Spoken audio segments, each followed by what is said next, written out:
All right, today I'd like to welcome you to the Power of Our Story coffee and conversation. And we are so excited to have Congressman Don Bacon joining us today. We are going to just have some questions. I'll be asking him some questions for like the first 15 minutes, and then we'll open it up for question and answer. So thank you all for joining us.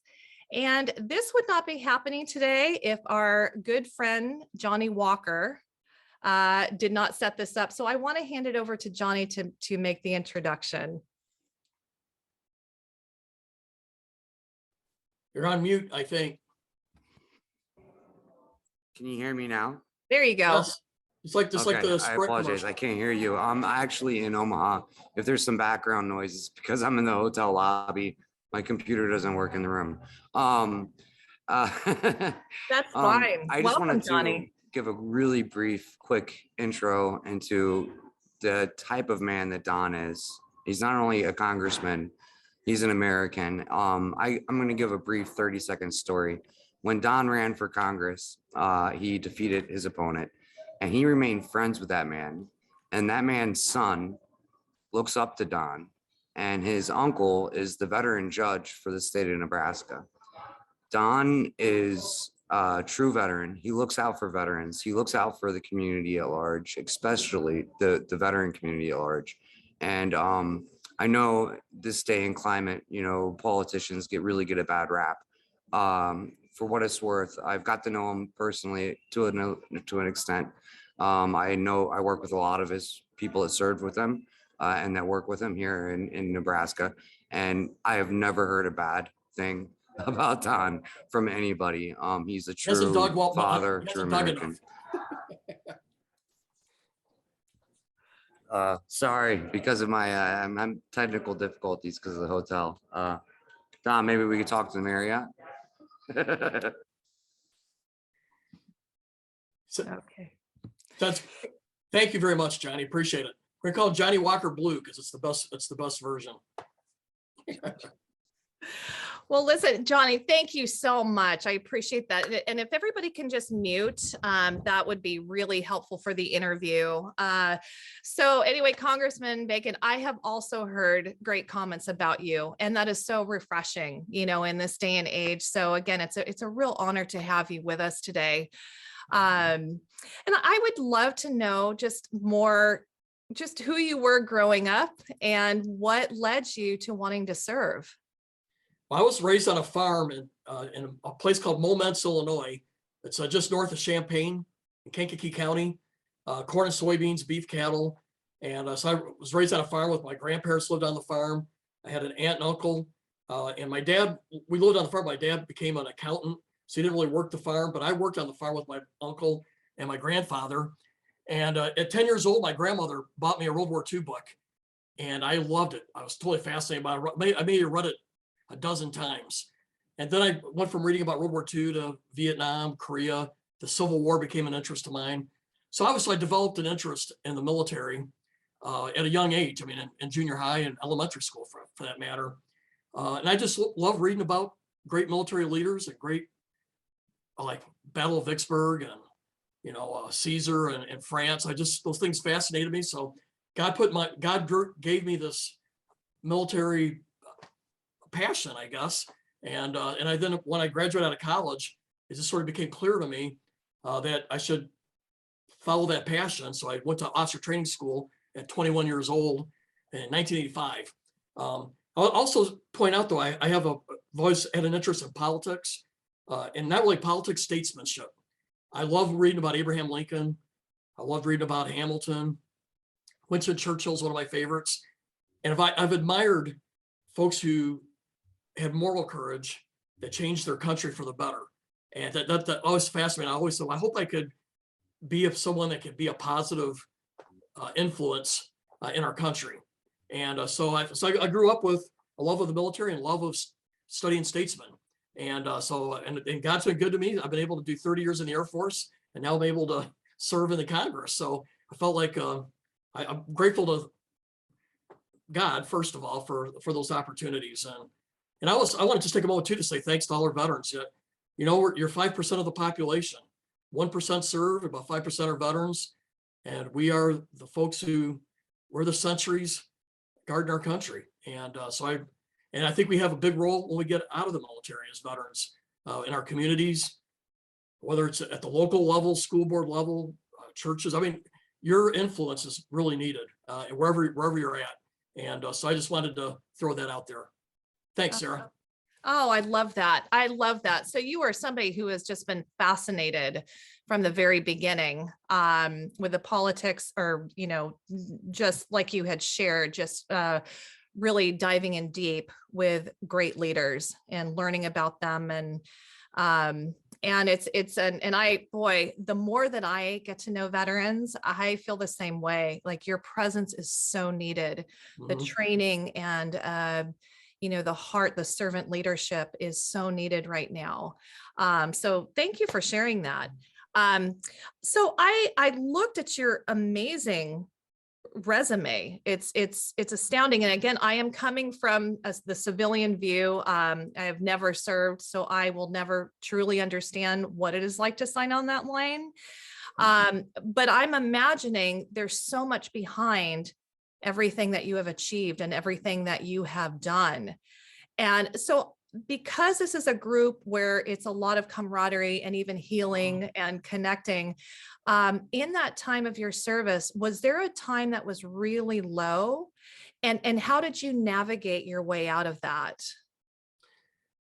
Yeah, probably, you know, I had 16 assignments and I commanded 5 times, which I'll just tell you right up front, when I was 21 years old, if you would have told me I was going to command 8,000 at my peak, I may have quit at that point, because I was said there's no way in hell I would be able to do that. I mean, it's just funny how the military builds you step by step. And, you know, after 30 years, you're doing something I would never have dreamed of at 21 or 22 years old. I mean, I remember being a shy speaker at 21, 22. I'm so really grateful how the military equipped me over time to do more and to achieve bigger, you know, opportunities there. But, you know, I would say there's several times where I had, you know, I was challenged. I think one of the most challenging situations of my career was when I was a captain. I was in a flying squadron, and 3 people that were senior to me were having unprofessional relationships with junior members in the squadron. And it bothered me for about a year, and I'd speak about it to people, but it really came to a head when one of my friends got a divorce, one of my best friends, and his wife was seeing one of these senior guys in the unit. So I went to the squadron commander and I said, "Hey, what are you doing about this?" And he goes, "Don, it's all rumors. It's not, it's, you know, it's all hearsay and just mind your own business kind of thing." So finally I went over his head and I went to the top guy on base. So we got a problem in my squadron, and I laid it out. And so they brought in an investigator to our squadron. Now, mind you, I'm a captain. I got 2 lieutenant colonels that run the squadron. Now my name is dirt. These guys dislike me with a passion. I'm a traitor to the unit, traitor to them as leaders. That's how they saw it. And this investigation went on like 6 months, and they found all 3 guilty of doing exactly what I said. And the squadron commander ended up, you know, retiring as a lieutenant colonel. Another guy got fired, and I got rated the top captain of like 300 captains at Davis-Monthan Air Force Base. Ended up getting promoted early. It was a strange event, but I will tell you that 6 months, I was really just, am I doing the right thing? My bosses hate me in the unit. I mean, I just felt like it was a risk when you go up against your bosses on something like that. But in the end, it was found to be right, and I did the right thing. And then I left that unit in 1997. I came back in 2002 as a lieutenant colonel. I commanded that very unit. And some of those staff sergeants and senior airmen now were master sergeants in that unit. And it ended up being right. But I will tell you, I really went through a hard time in the middle of that when you got your bosses and you're in that unit. Every day you walk in, you feel like you have a target on your back. So that was a hard time, I would say. Another time was maybe Iraq. You know, I was in there for a year, and we had mortars every day, 3 to 30 mortars and rockets a day. I had a very hard 2-star. I was a colonel at the time. This 2-star was pretty ugly to work with. And I was probably his favorite out of 10 colonels, and I still thought he was an ugly guy, right? But then he also had the mortars and rockets every day. So I was working at General Petraeus's team. I love General Petraeus, by the way, just an awesome guy. I thought he was the epitome of how to run an operation. He was just the best on commanding a large team.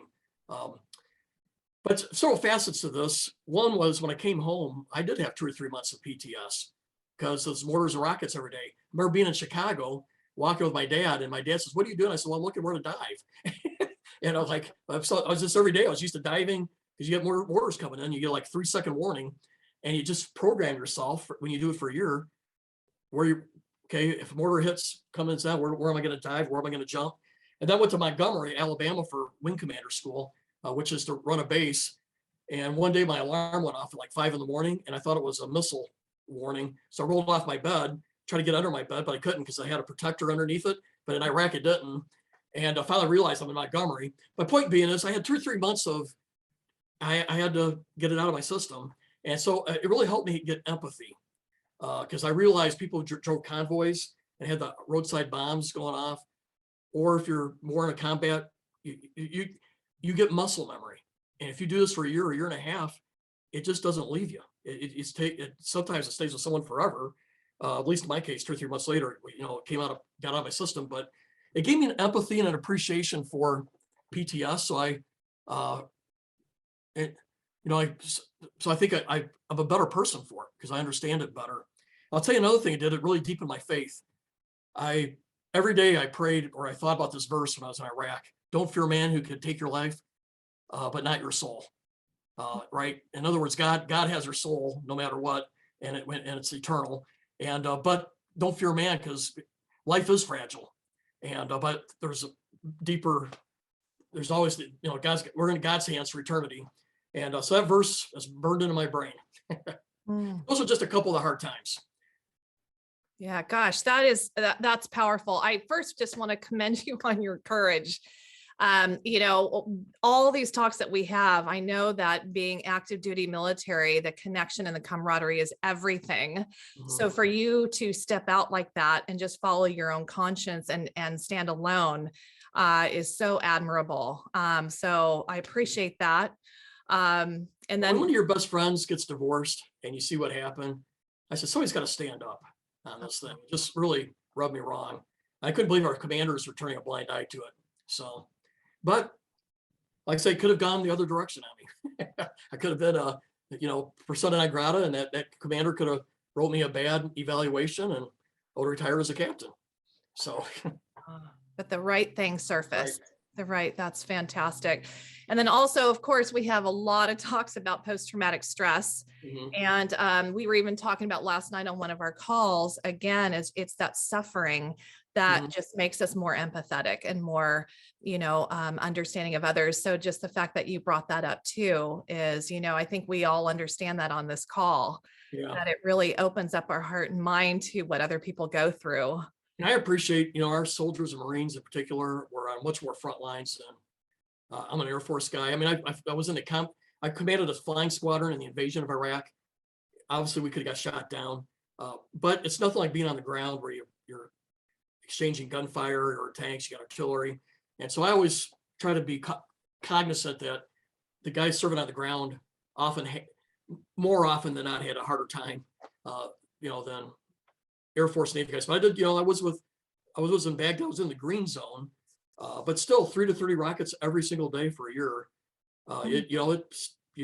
After a while, initially it didn't bother me at all. I thought it's gotta be the golden BB, we call it, to hit me.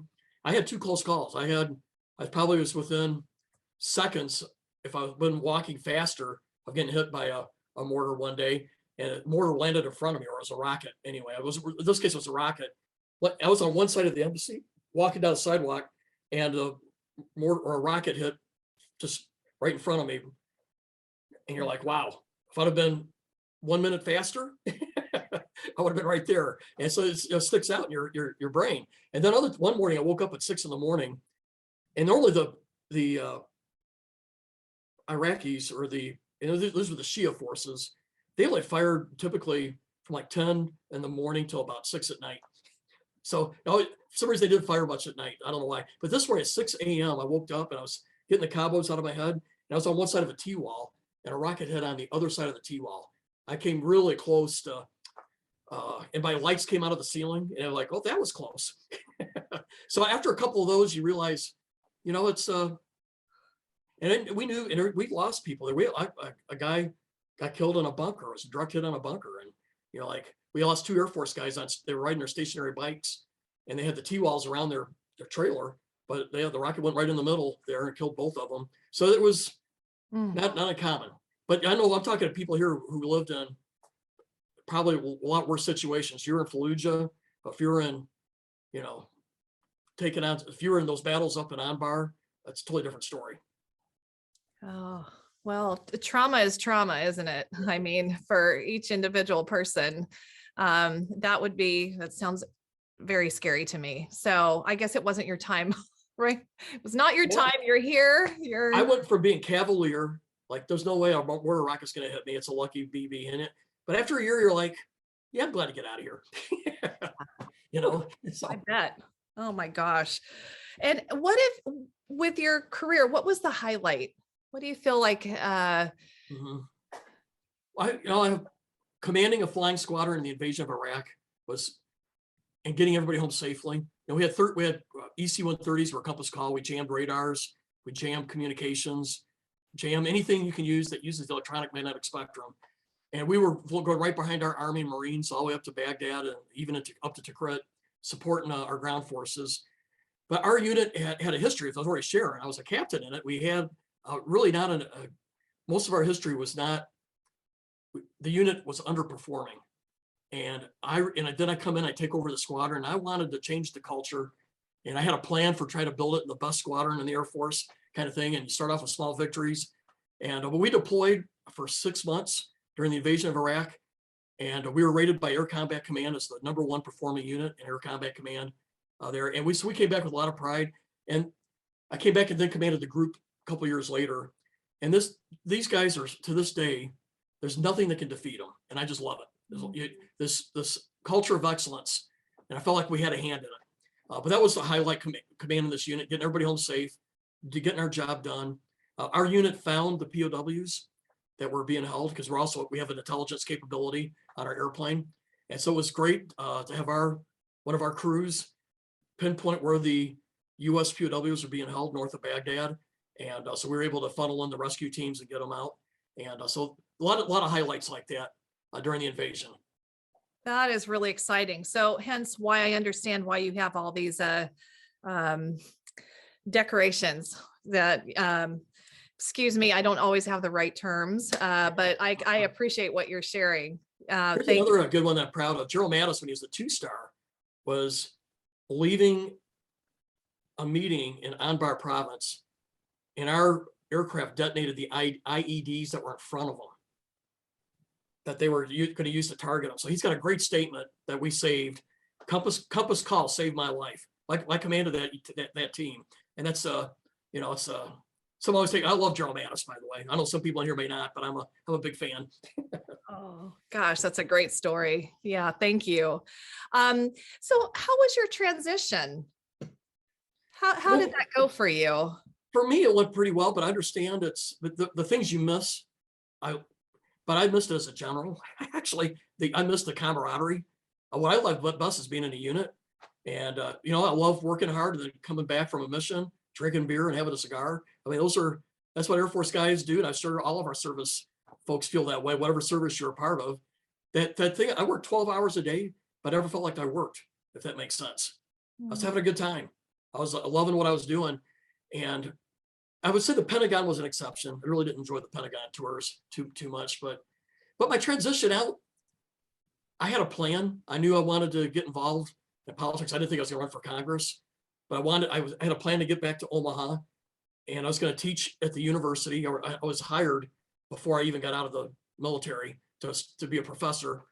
And so I already had a plan, and I knew that my game plan was to be a professor, and I was going to look for opportunities where I could make a difference in elected office. But I was not even dreaming of Congress. Be candid with you, that was the last of my expectations. I was thinking city council, county commissioner, school boards or something along those lines. And so I guess I had a plan, and I also know I have faith that God's got a plan. I found that my plan doesn't always work, but God has a better plan. And I just have that faith. And so for me, the transition was not that hard. I think what I'd like to have done better is maintain my physical fitness regimen better coming out of the military. I mean, I used to run 5 miles every day at lunch. I wish I still had. Today, you know, as a politician, you use lunches to meet with constituents. You do not run. And so still trying to find that workout space, which now is running at 6 in the morning, which I don't like nearly as well. I much prefer noontime workouts. But my transition was not that hard, and I know people have different. I would say I do miss the camaraderie, and I think most of us do. So I think, but I was blessed. I got a job right away, and I think part of it's having a faith that God's got even a better plan. Yeah, that definitely seems like the core, like your core anchor in everything that you're sharing today is your faith, and just that faith that he's got a good plan. And that's what I hear all the time too, is the camaraderie. I think that, and that's what we're hoping to do on the Power of Our Story, is just to have a place where people can gather and get that camaraderie back.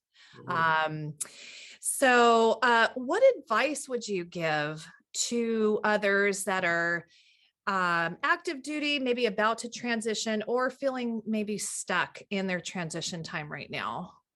Well, I do think that you have to have a plan before you retire. I mean, I know that's probably speaking the obvious, but I was thinking about it for a year at least before I got out. Trying to think, okay, where do I want to work? And I was networking. I took a trip out to Omaha. I was stationed at the Pentagon, and talked to some people about where I could maybe fit in. I got hired pretty quickly at the university right away. So, but I would say you want to have a game plan. And probably a year maybe out's not enough. Maybe a couple of years should be trying to figure out, okay, what do I want to do, and networking with potential employers of who would want to have you. But it's really more than anything, it's about having a plan, and maybe some courses of actions that if plan A don't work out, then you got plan B and plan C. And if you don't have a plan, then you end up nowhere, right? You're just end up. So I would say it's probably the number one thing is, for me, it was working. I sort of knew what I wanted to do, and I worked on it for about a year before I got out. So to have a plan. Oh yeah, that's great. That's obvious. I'm sorry if that's too obvious, but I don't think it is. I mean, I think it's talked about a lot, but you hear so many people that miss that somehow. I went to my TAP class. And I had to go through TAP, and they were like, "What's your plan, Bacon?" I go, "Well, I'm going to teach at the university, and I'm going to get involved in politics." And I go, "What's plan B?" And I go, "Well, I already got hired. I'm already got hired at the university, and but I could tell the guy wasn't impressed, but it worked out." Yeah, so, I gotta tell you, for me, it worked out great. I had to teach 10 hours a week. 10 hours a week. That gave me a lot of free time to campaign. I only had 10 hours to be in the office or the classroom. And I was looking for a job that would augment my retirement, and that gave me flexibility to campaign, and it worked out better than I could have dreamed. So. Oh, that's so interesting. What an interesting journey. I really appreciate you sharing all this. I'd love to open it up now to the rest of the group. And by the way, I just want to say, I go by Don. Don't need to be Congressman. Okay. And my nickname for 30 years is Bits, Bacon Bits. Okay. That's great. One time a colonel heard this and thought it was bitch. No, it's Bits. So I was being called bitch, and I don't like being called that. It's gonna be Bacon Bits. Okay, guys. So Don or Bits, we'll stick to that, not the other word. Thank you. Okay, Chris Gregorio, what you got? Don, thank you so much for being here, and thank you for all of your service and your continued service. I'd like to first start off by saying how much I admire, especially in today's environment, that you acknowledge, not just minimally, but so overtly, your faith. I think that's such a strong thing. And my admiration for you in the decision you made as an early captain. You know, in the Army, in the NCO Creed, we have a saying that says, "We'll never compromise my integrity nor my moral courage under any circumstances." And you fit that bill, sir. You know, doing the right thing is never the easy thing, and it could have cost you severely. And you took that gamble, and you did the right thing, and it worked out. So thank you for that. Having the opportunity to speak to you that we don't usually have.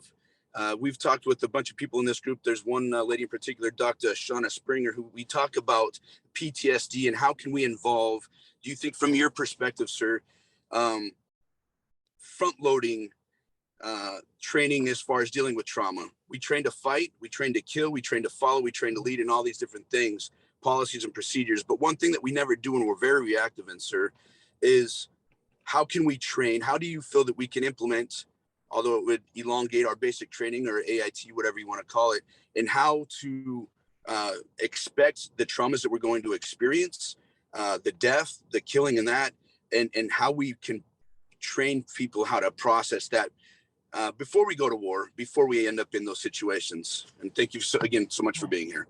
Well, thank you, Chris. First of all, I think we got to be honest with ourselves. If you do something every day for a year, you get muscle memory, and your body's just going to be programmed. So I've thought about these guys driving convoys with IEDs. And if you've got IEDs every day and you're driving a convoy, I can just imagine coming home and driving on I-80. And I would be looking for trash bags. I'd be looking for anything on the side of the road, because you did it for our soldiers. They're doing it for a year and a half. That doesn't just leave you. I think that would take, it took me 3 months to deprogram, coming out of Baghdad. I can imagine doing a convoy duty. It would have been just the same. I would have had a hard time driving down the interstate, because I would have been expecting, I've been looking for anywhere a bomb could have been hidden. And so I think you got to have those honest conversations with people before they go, that this is normal. That's what I call it muscle memory. That's probably a better term for it. Also, I think if you see your friend shot, your colleague, your brother or sister shot, missing a limb, I don't care who you are, that's going to have, that's not normal. And that's going to have trauma, that's going to stick with you for the rest of your life. And I think we just got to realize that's all right. When it becomes normal to see a friend or a colleague lose an arm, a leg, or die, well, that's not normal. It shouldn't be normal. So I think we have to just say this is, for a normal human being, seeing things that are traumatic like that, that's going to have an impact. It's going to burn into our brain. And you wouldn't be a regular person if you didn't have that, in my mind, right? And so I just think, I think it's all right to have those discussions before you deploy. So I think it's a great point if you tell someone this is what you're apt to expect from your deployment and your operations. I think maybe that helps out someone ahead of time, because they know that this is apt to happen.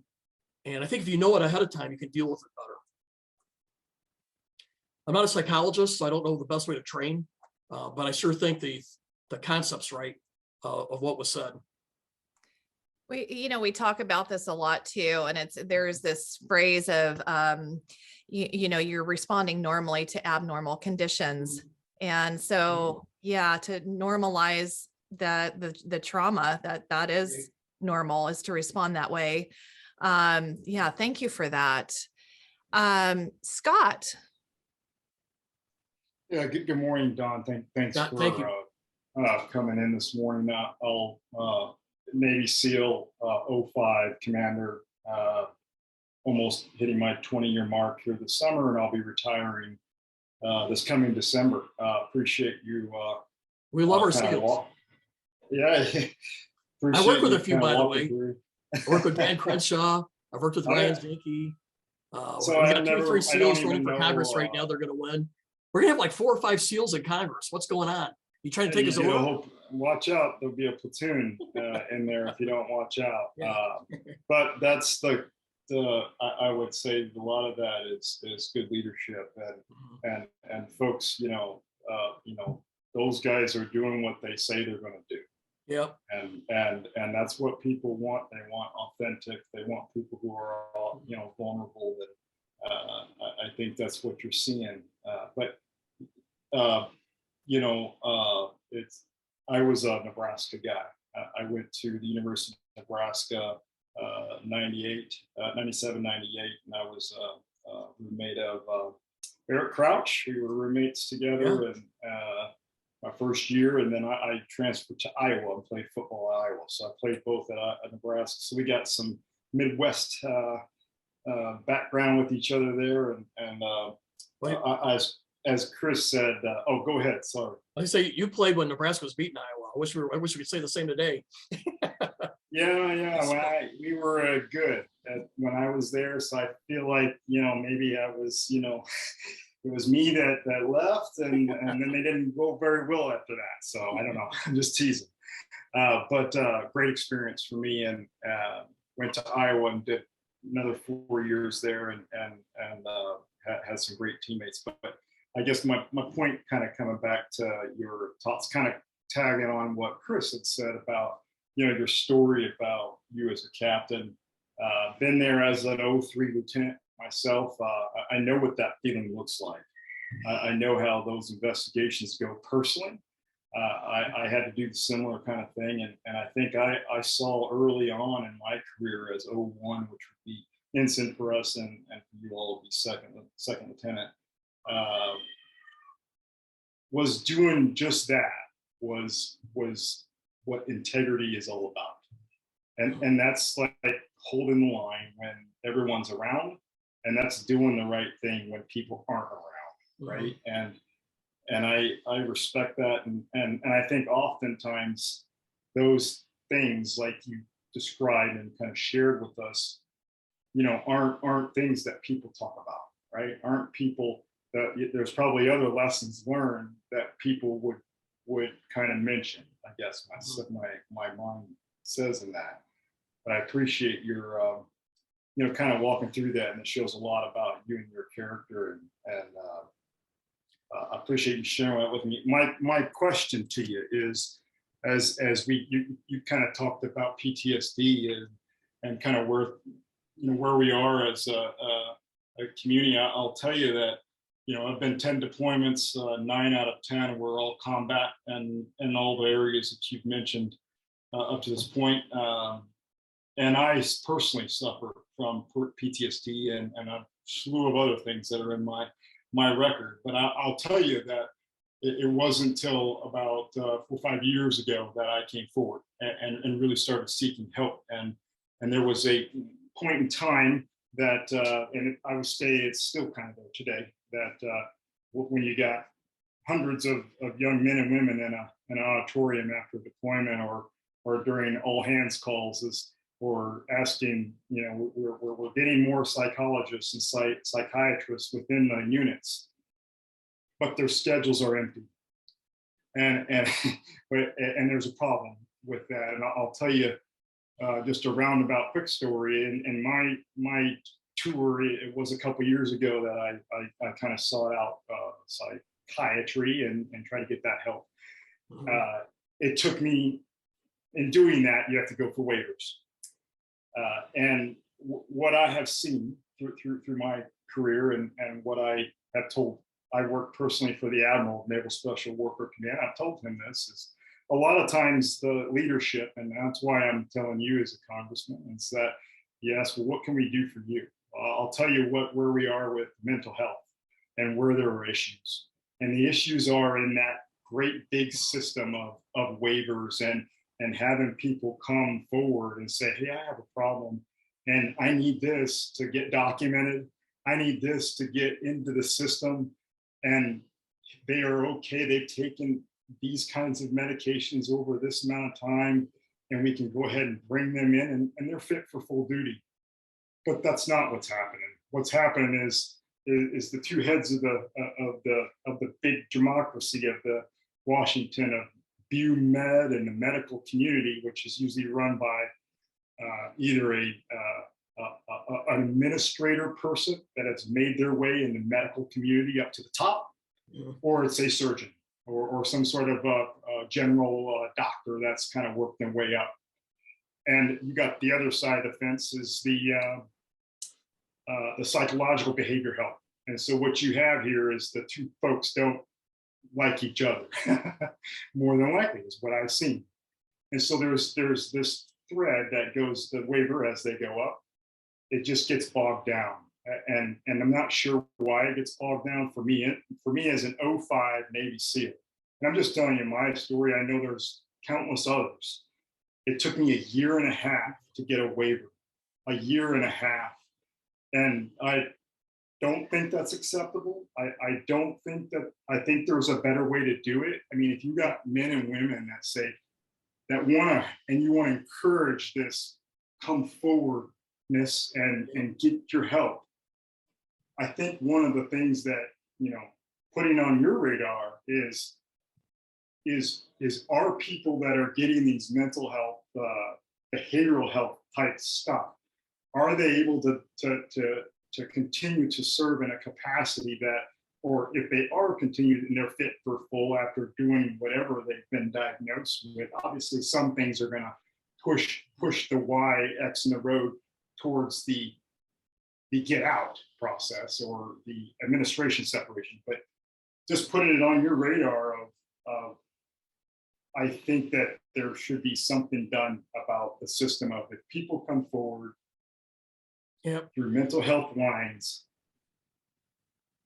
there has to be some sort of, especially if their chain of command from the top medical officer all the way down to the lieutenant or the captain that's working with them says approved, fit for full, that should be pretty quick. Yeah, I agree with you. Shouldn't be bogged down. So I share that vignette with you because I know we mentioned PTSD and just throwing it on a radar for you where very recent. We have Felix on there. Let's go work with, we have another colonel in my DC office. We got to try to do some stuff in the next NDA that deals with PTS and try to keep people on duty that meet the criteria. Felix, maybe we could relay that a little bit to Pat. Yeah, I took a note on that and I agree there's something to look at there with that waiver process. I would just inject briefly that there's a program in a prototypical form being done here locally called True North. And they're putting mental health professionals into units right alongside the people who are suffering. So just a thought for something that could be. And I think that's what Scott was saying they've been doing too, but still you got the waiver process got to work better. Also, I have a heart for people like, I work with a lot of foster kids, like we have Boys Town here, and some of these kids are taking some medicine to get through some traumatic trauma in their childhood or whatever it may be, and then they can't get in the military. There should be a way to help these kids that had trauma when they were in their junior high, and as long as they had like 2 or 3 years where you know that they're adjusted all right, the military may be the best thing for these kids because they were Boys Town. This may be the most regimented life that could maybe provide the most successful forward for their life, but yet we can't even get them in because they took prescribed drugs 3 years earlier, and so I think there's some problems with that too, and concerns me. But anyway, Scott, thank you for great inputs. Yeah, thanks so much for sharing, Scott. And then Daniel, we have I think time for one more question, maybe two. Hey, Don, it's Daniel Faust. I'm still a reservist right now. I'm in between work and whatnot. When I was active duty, 12 years, I know you were officer, I'm enlisted in that regard. It was a blessing that hearing that you had that transition well. I did not. I almost went homeless like 4 times in a 7-year period. And fortunately now I'm at a point that I am thriving and helping veterans and first responders through my podcast and digital TV show. But I have a heart to go help out more, not as a congressman, but as a veteran going over and lobbying for veteran solutions. Like the first one is like, we have a great TAPS program, but the thing is that you go a week into TAPS, which is transitional assistance, and then you go back to work and you're punching and grinding through work until you're done. On the reserve side, the difference is you go to TAPS for a week and then you drill for a couple weekends and then you're separated and then it's over. So I wanted to see what resources can I go over and connect with to go over and lobby for things to change on the veteran and first responder transformation, because I want them to go over and thrive from the bedroom to the boardroom. And that's basically my mantra. And I help where I can in the sense of the individual, but how can I help in the sense of the corporate as a veteran? You know, we're always looking for good ideas on the legislation front. So I'm on the Armed Services Committee, and the Personnel Subcommittee is always looking for ideas on how we can improve TAP. Now, sometimes we don't necessarily need to legislate. It could just be the military says, hey, they get a good idea and execute it. One thing that we find though, you got 4 services, okay, 5 services now. And you'll see something works really well over here with this service, but the other service hasn't picked it up. So I wish there was better cross feeds between the services and how to do things. I'll give you an example, like Gold Star families. Man, it's so disjointed what service does what for the Gold Star families. And one thing I learned is like Gold Star wives or spouses, after a couple of years, we're not being let on base. And that's not right, right? They should have lifetime access to base. So you learn these things. But Dan, you could lobby the personnel subcommittee members. That'd probably be the best or their staffs. And if you're looking at legislative things, and there's also some good military organizations that you can be a part of that they get their foot in the door real easily on things like TAP. Whether it's the VFW, the service, the VSOs, I guess if you want to call them, whether it's VFW or the American Legion. There's other organizations that probably also be focused on TAP, but there's a lot of different ways to inject inputs into the legislative process. But the personnel subcommittees, that's where you want to target. Thank you, Daniel. Oh, okay. Michelle. There we go. Let me actually unmute myself. Thank you, Don, for joining us. I think that it's absolutely kind of like a positive, hopeful type thing to hear someone who's up in the higher levels of politics actually advocating. I have not done any military service, but I've been a police dispatcher for just over 14 years. And I've spent the past year out of work on workers' comp for PTSD. I believe one of the first dispatchers in Nevada, because they just passed the law last July that dispatchers can fall under the PTSD benefits, just like officers. But I just wanted to say I saw that in November, you attended the thing in one of the parks in Omaha for it sounds like veterans and families telling their stories. And I just want to say, from someone who is already on the outs with, law enforcement because I have PTSD and it's taboo and it's all of that stuff. But then on top of it, being a dispatcher, so half the people don't believe that they can get PTSD. And so it's a very feeling like on the outside, one of the best things is to be able to tell your story. So I love that you took the time to go out there and actually support people, because I do know that's one of the best things that can be done. So I just wanted to say thank you for that, because I do enjoy seeing our politicians who actually care about our first responders. And when we share our story, we let other people know what their feeling is. Or when I thought, I don't like sharing. Hey, 2 or 3 months coming out of Iraq, I was looking where to dive.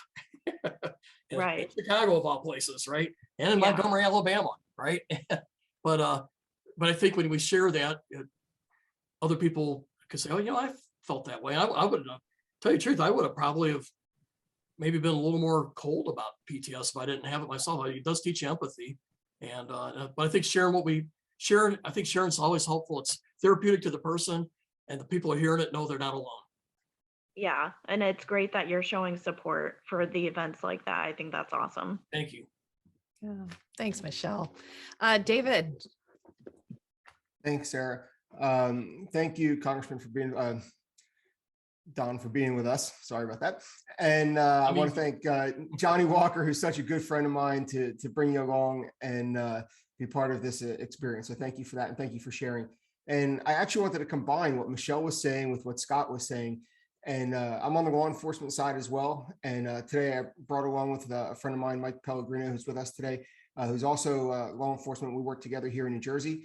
And Mike started a program here in New Jersey called Resilient Minds on the Front Lines, and it's all about bringing resiliency and to the beginning. So you have your pre-boom lessons before the explosion happens. And Mike's been working with Congressman Gottheimer here in New Jersey to try to help develop legislation. And I can't thank you enough for all the work you do for the PTS stuff on the veteran side. And I'd love to see if there's an opportunity that we can connect to drag along the law enforcement side as well. And I think that's in the conversations that are going on in this country the last year and a half, 2 years. I think the law enforcement PTS gets missed.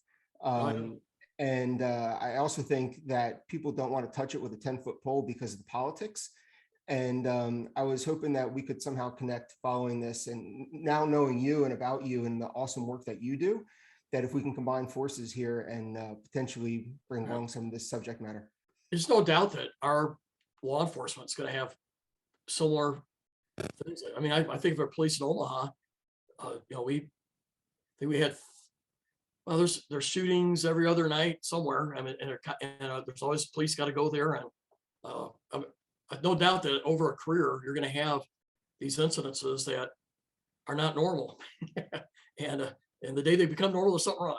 So I mean, I think just like Sarah was saying, everybody has to react to these abnormal things that have occurred, or you see somebody getting killed, or a partner getting killed, or even getting shot yourself. So our police would have all the same challenges here. So I totally get that. And if Felix can help set up a meeting with us in DC, or however you want to do it. That'd be awesome. Mr. Felix, I hit you up on LinkedIn, so we can connect that way as well. Perfect. Sounds good. Okay. We have time for one more very, very quick question. Scott. Yeah, thank you, Sarah. Congressman, I have all the respect in the world for you, for your service in the Air Force, absolutely, and your continued service as a congressman in helping our nation. There's so much to do, and I know you're very busy. I'll be brief. There's an article in Task and Purpose that was written by retired Lieutenant General, Gregory Newbold. You may know General Newbold. Things change, and we all understand change. Some change is good, some is not. And his article is about critical military theory, and where he compares things that are happening in the military with social change, and then overlaying those things onto the military. Those of us who have served, especially folks that have been in combat, tend to understand the nature of war and what we do in the military and the function of the military. I don't know whether you've read that, but I would just ask. It's a short read, great article.